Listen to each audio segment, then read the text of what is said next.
కొయ్యూరు గురుకుల పాఠశాలలో 10వ తరగతి విద్యార్థి గుర్తించినట్లు ఎస్ఐ సమాచారం ఇచ్చారన్నారు. కానీ ఆ మృతదేహం మనోజ్ది కాదని పోలీసులు పక్కదోవ పట్టిస్తున్నారని బంధువులు ఆరోపిస్తున్నారు. అల్లూరి జిల్లా కొయ్యూరు అల్లూరి సీతారామరాజు జిల్లా కొయ్యూరు మండలం గిరిజన సంక్షేమ గురుకుల పాఠశాలలో చదువుతున్న వంతల మనోజ్ 10వ తరగతి వారం రోజులుగా అదృశ్యం. జిల్లా అధికారులకు ఫిర్యాదు చేసిన తల్లిదండ్రులు మంప కొయ్యూరు మధ్యలో శవమై కనిపించిన మనోజ్ పోస్టుమార్టం నిమిత్తం నర్సీపట్నం ప్రభుత్వాసుపత్రికి తరలింపు.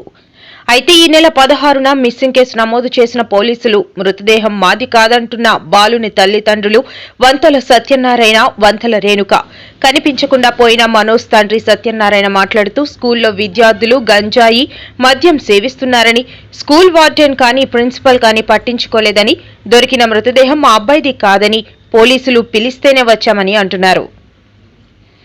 తీసుకెళ్ళిపోండి, మీ అబ్బాయికి చెడు అలవాట్లు ఉన్నాయి, తీసుకెళ్ళిపోయి మీ అబ్బాయి కంటే తీసుకెళ్ళిపోతాం కదండి, వేరే స్కూల్కి జాయిన్ చేసుకుంటాం కదా. మాకు ప్రిన్సిపల్ మాట ఇచ్చారండి, మీకు 2 నెలలే కదా ఎగ్జామ్స్ ఉన్నాయి, నేను తీసుకెళ్ళిపోతాం స్వామి అన్నాను. నేను మాల్లో ఉన్నాను. ఇప్పుడు తీసుకెళ్ళిపోతాం స్వామి అంటే లేదు స్వామి 2 నెలలే కదా, నా కన్న కొడుకులా చూసుకుంటాను, అది బాధ్యత అంటే మరి మా స్వామికి వ్యసనాలు ఉన్నాయంటున్నారు కదా స్వామి, ఒక కన్నేసి ఉంచండి స్వామి అని ప్రిన్సిపల్ స్వామికి పక్కన ఇంకో స్టూడెంట్ ఉన్నాడు, ఆ స్టూడెంట్కి మరీ చెప్పి వచ్చాం. ఆ స్వామి చెప్పడం వల్లే వెంటనే మేము రిటర్న్ ఇచ్చాం స్వామి. ఆ స్కూల్లో గంజాయి అమ్ముతున్నారని చెప్పి సమాచారం ఉంది, మీకు ఏమన్నా తెలుసు? పట్టుకున్నామండి.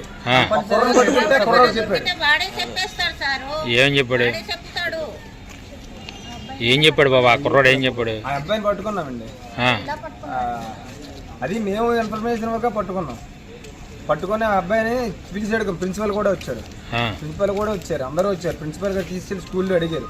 ఆ అబ్బాయి పేరు చరణ్, వాళ్ళ అమ్మగారు హోంగార్డ్ అట. ఆ అబ్బాయిని తీసుకొచ్చి పోలీసులు ఎంక్వైరీ చేశారు, ఏ ఇన్ఫర్మేషన్ లేదన్నట్టు. తర్వాత ఆ అబ్బాయిని బయట తీసుకొచ్చి మేము పర్సనల్గా ఎంక్వైరీ చేసాం. ఎంక్వైరీ చేస్తే వాళ్ళ గ్రూప్ ఉంటారు, వాళ్ళ దగ్గర గ్రూపుల దగ్గర తీసుకెళ్ళాడు. బామర్దని ఎవరైనా తీసుకెళ్తే ఆ కుర్రోళ్ళు లేరు. లేకపోతే మరి ఏంట్రా అంటే పరిస్థితి, గంజాయి ప్యాకెట్ 400 రూపాయలకు అమ్ముతున్నారు స్కూల్ వెనకాల. అంటే స్కూల్ వెనకాల అమ్మితే వీళ్ళు ఏం చేస్తున్నారు? వెనకాల నుంచి దారులు ఉన్నాయి. ఒక్కసారి 2 సార్లు వెళ్ళిపోతే మరి పట్టుకోవాలి, అదుపు చేయాలి కదా స్వామి. అయితే నిన్నటి నుంచి ఏంటోట్లేదు. నిన్న డెడ్ బాడీ దొరికితే ఇప్పుడు దాకా ప్రిన్సిపల్ కానీ, వార్డెన్ కానీ, స్టాఫ్ కానీ ఎవరు కూడా రావట్లేదు. ఎందుకు రావట్లేదంటే పదే చెప్పే సమాధానం ఏంటంటే ఎస్ఐ గారే రావద్దు అంటున్నారు. ఇప్పుడు కూడా 5 నిమిషాలు అవుతుంది, నేను ఫోన్ చేసి ఎస్ఐ గారే రావద్దు అంటున్నారు. ఎందుకు అలా చెప్తున్నారో మాకు తెలియదు. ఇక కానిస్టేబుల్ గారిని అడిగితే లా అండ్ ప్రాబ్లం, మేము కొట్టేస్తామా? ప్రిన్సిపల్ గారిని ఏమైనా కొట్టేస్తామా? ఇక్కడ సమాధానం చెప్పాలి కదా. స్కూల్ చనిపోయి ఉన్నాడు కదా. బాబు ఎవరు బాబు అనుకుంటున్నారు? మా బాబు అయితే కాదు.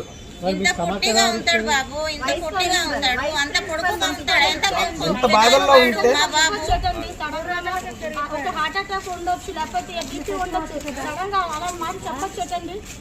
ఎస్ఐ గారు ఇష్టానికి పిల్లలు చూశారు, కన్ఫర్మ్ చేసేసారు. మేము కూడా చూసాం, కన్ఫర్మ్ చేసేసారు. నేను ఎస్ఐ గారే కన్ఫర్మ్ చేసేసుకొని ఆ బాడీ మనోజ్ది అనేసి అలా ఎలా చేసేస్తారు సార్?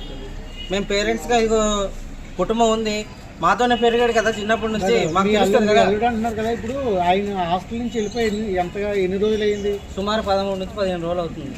ఇప్పుడు ఇంతవరకు మునుగుద్ది. 10 రోజుల నుంచి బాడీ అక్కడే ఉందంట. మరి ఇవన్నీ లొకేషన్స్ అన్ని చూపించి మరి చెక్ చేసా ఉన్నారు. ఆ ఫోన్ ఉందా బాబు గారు? అవన్నీ అదే చెప్తున్నాను కదా సార్. బాడీ అయితే మాది కాదని ఇందాకే చెప్పాను. లొకేషన్ కూడా ఉంది. పాస్వర్డ్ మార్చుకున్నాడు, ఫేస్బుక్ పాస్వర్డ్ అబ్బాయి 21వ తారీఖు 2024 ఈ నెలలో మార్చుకున్నాడు. అది కూడా ఎస్ఐ గారు చెప్పడం జరిగింది. కుటాకుటిగా నిన్న ఉదయం ఫోన్ చేసి 7:30కి బాబు మిస్ అయినప్పుడు బాబు గారు ఫోన్ ఉందా? లేదు. లాగిన్ అయితే ట్రేస్ అవుతుంది కదండి. వేరే వాళ్ళ మొబైల్ నుంచి ఎలా లాగిన్ అయ్యారంటే అదంతా స్కూల్ యాజమాన్యం వల్ల అలా పిల్లలంతా పాడైపోయి సెల్లులు ఎక్కడి నుంచి వస్తున్నాయో తెలియదు. సెల్ ఫోన్ లేదు కదా హాస్టల్స్కి.